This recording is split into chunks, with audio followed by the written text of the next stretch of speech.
aircraft be capable of playing two different roles: mosquito chasing and night fighting. By accepting this compromise, Tank was able to get his program underway at a time when many other projects were either languishing or being terminated altogether. Not the type to run things from afar, Tank personally supervised the final preparations of the first Mosquito.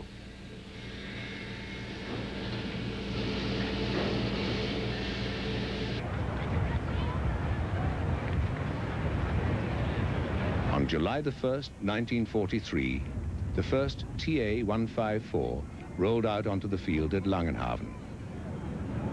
The smooth wooden surface and clean lines belied the lethal nature of its mission.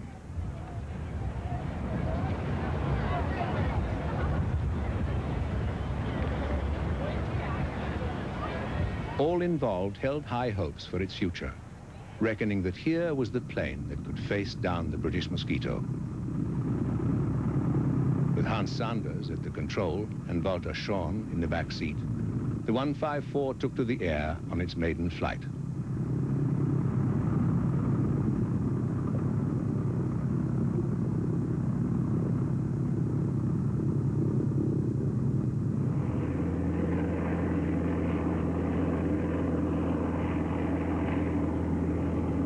The plane lifted quickly off the ground. But when Sanders tried to retract the undercarriage, the nose wheel locked in the halfway position. Frantically, Schorn struggled with the emergency system, but to no avail.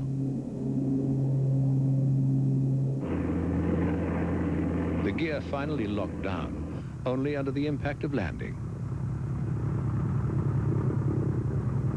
Despite minor problems, the 154 project made steady progress. But then, it came to a halt one night when British bombers unknowingly did themselves a service by attacking the town of Wuppertal, destroying the factory that made the Tiger film resin. Designers desperately searched for a substitute. What they found, however, was a compound that actually ate into the wood. In their haste to keep the project rolling, several planes crashed in testing. Tank had no choice but to suspend production. For this prudent act, he was tried by Goering on a charge of sabotage. But even in Nazi Germany, that was considered a bit far-fetched. And shortly thereafter, the charges and the 154 project were dropped.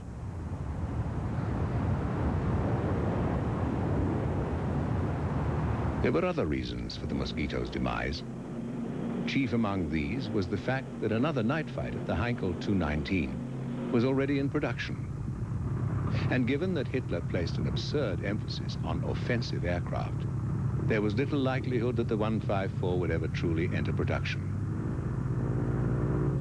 The German Mosquito, one of the best attempts at an effective dual-engined multi-mission fighter, came to naught. We will return in a moment to weekday. The Dornier 335 was Nazi Germany's final and most novel attempt to exploit fully the potential of dual-engine piston power. Although not a destroyer itself, the plane was slated to perform a myriad of tasks, many of which mirrored those taken on by the destroyer aircraft. The 335, called the Arrow because of its cruciform tail assembly, featured a unique propeller arrangement with one fore and one aft at the fuselage. The power of both engines was applied not to the wing, but directly to the fuselage. This center-line thrust concept made it the fastest piston-powered aircraft in history. The Arrow would have been produced in at least two separate versions, a single-seat fighter bomber and a two-seat night fighter.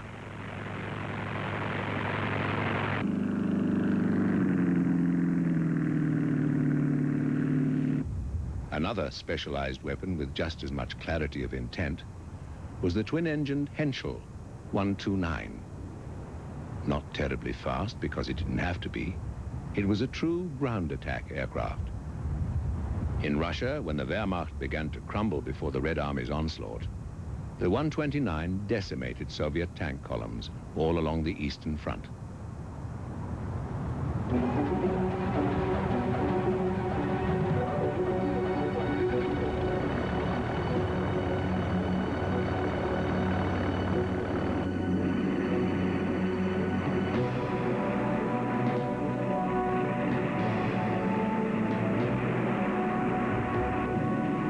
Western Front, despite suffering dreadful losses early in the campaign, American bombers continued their daily raids against German industrial targets.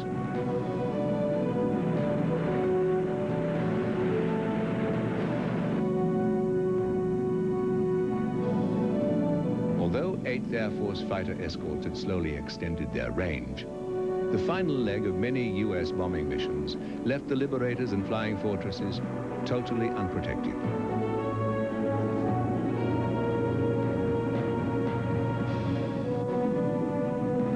Before they had the escort, you know, the 8th Air Force suffered from heavy losses, up to 10–15% a mission. You cannot take it for a long time. I think the most proficient aircraft, the best one, was a P-51. And you know, the big advantage of all those aircraft against the Germans, those Germans, was endurance. They flew for 7 hours, 8 hours, and we for 1 hour 20. So when you get your red light, he was just ready to start the fight, you know? And when you came down to somewhere to find an airfield, and when you came in, dropped the gear, and they circled around, you know, and just got you in the final punch. We lost many of them in the final punch.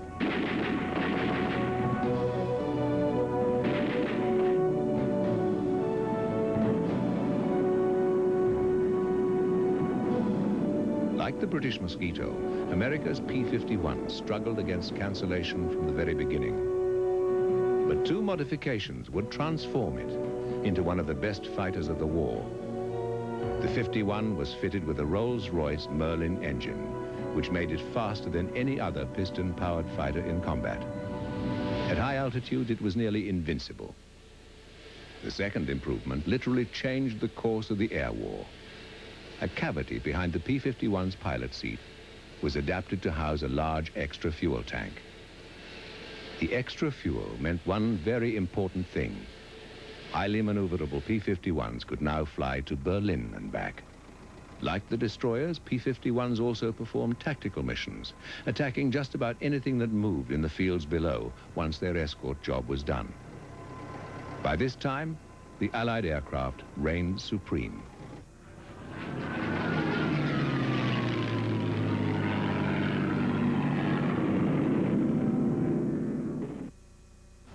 We will return.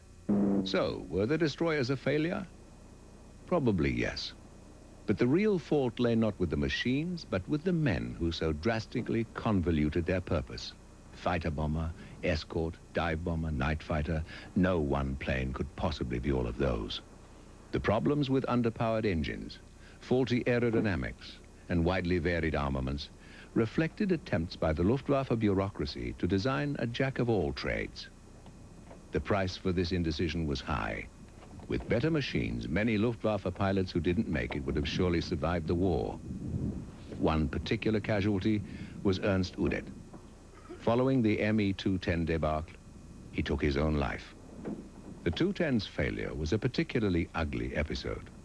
In fact, certain high-ranking members of the Luftwaffe insisted upon the resignation of Willy Messerschmitt himself. But they never got it. The 210 wasn't just an embarrassment. Conservative estimates indicate the cost to the Luftwaffe as some 600 aircraft. Upon his capture, Goering is reputed to have claimed bitterly that he might have lived longer were it not for the 210. Ironically, the search for a long-range escort aircraft didn't end in a twin-engine plane as the Germans had planned. Instead, the answer was much simpler. The P-51, a single-seat, single-engine fighter that the Americans simply crammed with fuel.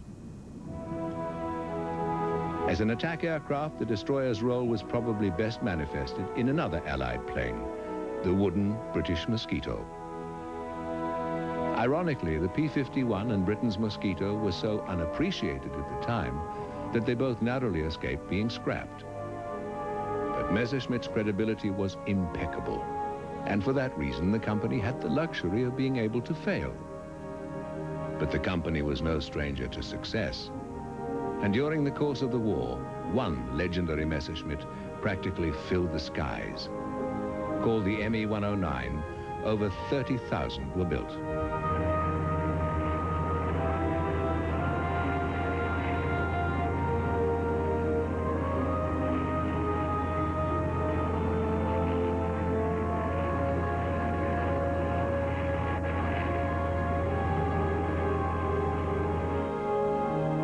One of Messerschmitt's more revolutionary planes was the 163 Comet, still the only rocket aircraft ever to go to war.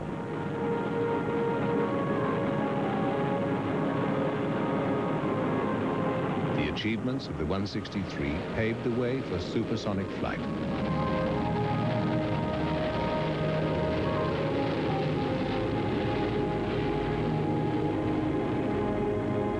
But in the mid-1930s, before the jet came into its own, high speeds, long ranges, and heavy fuel loads meant having a plane with two engines. And the bulk that this created in the end was the downfall of the destroyer line. The original 110s were almost as big as the 111 bombers they were sent to escort. This made them easy prey to single-engined enemy fighters. The smaller 210 was more nimble, but it suffered from dual personalities, ground attack aircraft and dive bomber. In spite of its faulty aerodynamics and terribly weak engines, 1,000 were ordered straight off the drawing board.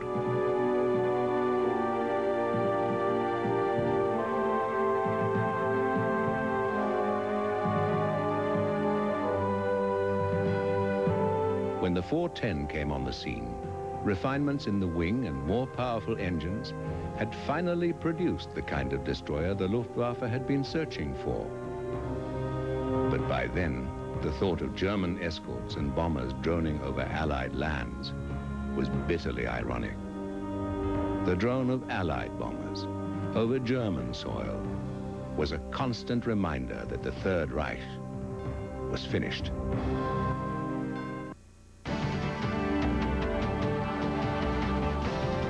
Coming up, break through the brush and go on the hunt. From chilly Alaska to a sweltering Africa, watch out. High action and adventure continues on Wild Discovery. Coming up only on the Discovery Channel. Explore your world.